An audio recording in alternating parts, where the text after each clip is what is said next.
Have you ever noticed how the stories we were told as children are never just stories? They whisper lessons, plant ideas, shape how we see the world, and sometimes they hide something much darker. Take the story of Maleficent. On the surface, it's just another fairy tale. A cursed princess awakened to rage, a kingdom in peril. But when you peel back the layers, you begin to see something else. A familiar figure.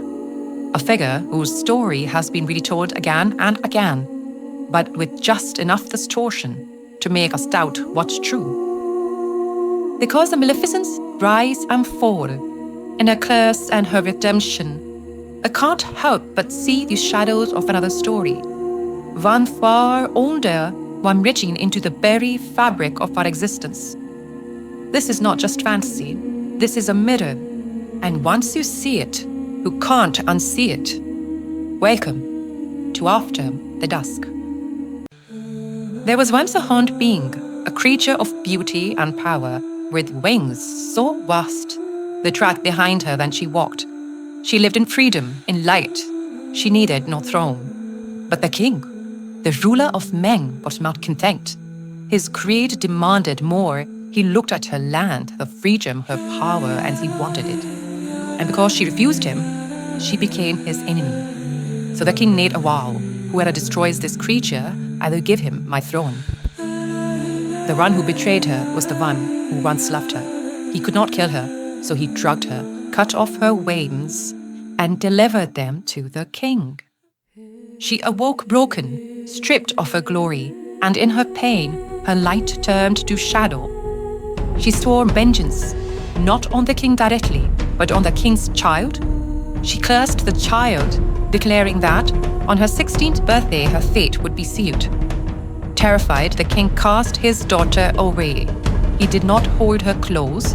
He sent her far from the castle to live among strangers, vulnerable, alone. But she was not alone. In the shadows, always watching, always saying, was the very being the king called evil, Maleficent. At first she came from hatred, but danger after danger, it was she who protected the child. Slowly, hatred gave way to something stronger: love. Then the promised day came. Because was so felt, the girl fell into an anxious sleep. And at last, she returned to her father. But her father did not embrace her. He did not welcome her. He forgot all about her because he was so consumed by the obsession. His heart burned only for destroying the horned one. And so the final battle began. Maleficent, reins restored, rose against the king. She defeated him, the throne fell, and the child, the king's own heir, chose her.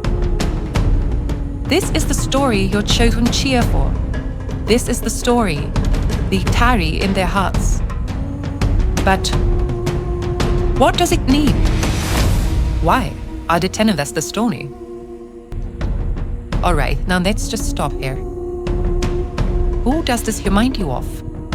A horned being, once radiant, betrayed, stripped of glory by a king, cast in shadow, swearing vengeance. Yet painted as the one who truly loves mankind, while the king is cruel, obsessed, heartless, who forgot all about them. This isn't just Maleficent's story. This is the devil's story, retold, rebranded, rewritten for a generation that would never knowingly accept him, but will love him when he comes dressed as their protector. And this is the genius of narrative building. You don't change the truth, you retell it, you twist it, you slip into bedtime stories and Disney fairy tales. The philosophy of statism, of Luciferianism, or the so-called Illuminati, is it all echoes the same theme. Religion is chains. God is the tyrant king. Satan is the misunderstood liberator who loves mankind more than God ever did. And hell? Hell is not torment. It is freedom, his kingdom. A home for the rejected. And then our children grow up already rooting for the horned one against the king. The seed is complete. Later in life, then they hear whispers of, maybe Satan was misunderstood. It will not sound foreign. It will seem familiar. They will already have fed it before, in Muri they once loved. In other words, make no mistake that they will soon retell the story of Satan. And they will soon tell our children that Satan was a good guy, and that God had completely forgotten about mankind. And that is why mankind was suffering. And then Satan saw that, he came to their rescue. And so all he asks from mankind is to follow him, to live by his rules, because his rules would break the chains and free the mankind. That is exactly what our children will be taught in near future. And that is why Maleficent was a seed, to make Maleficent, the horned being, the devil, seen as the good one, the protector, and God be seen as the king who only cares about Maleficent, who is only focused on Maleficent, and has completely forgotten his child, who kept his child out of the castle, threw her away, and never thought of her, until the day came. So as to solve this, is they can retell the devil's story and make the world cheer for him. What else can they rewrite? I am no scholar.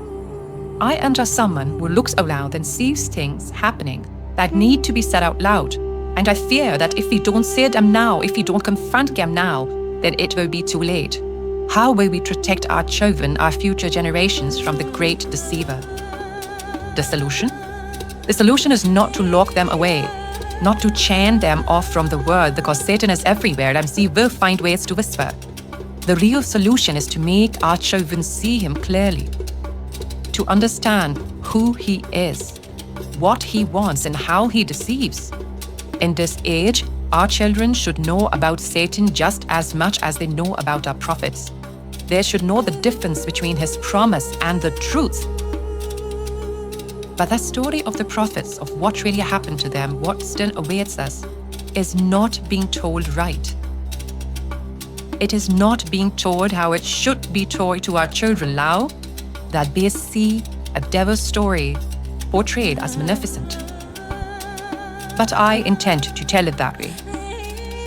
And if you would like to walk with me on this journey, to uncover the truth of what was, what is, and what may soon come, then subscribe to my channel and remember to press the bell icon, because I only upload where it truly makes sense to.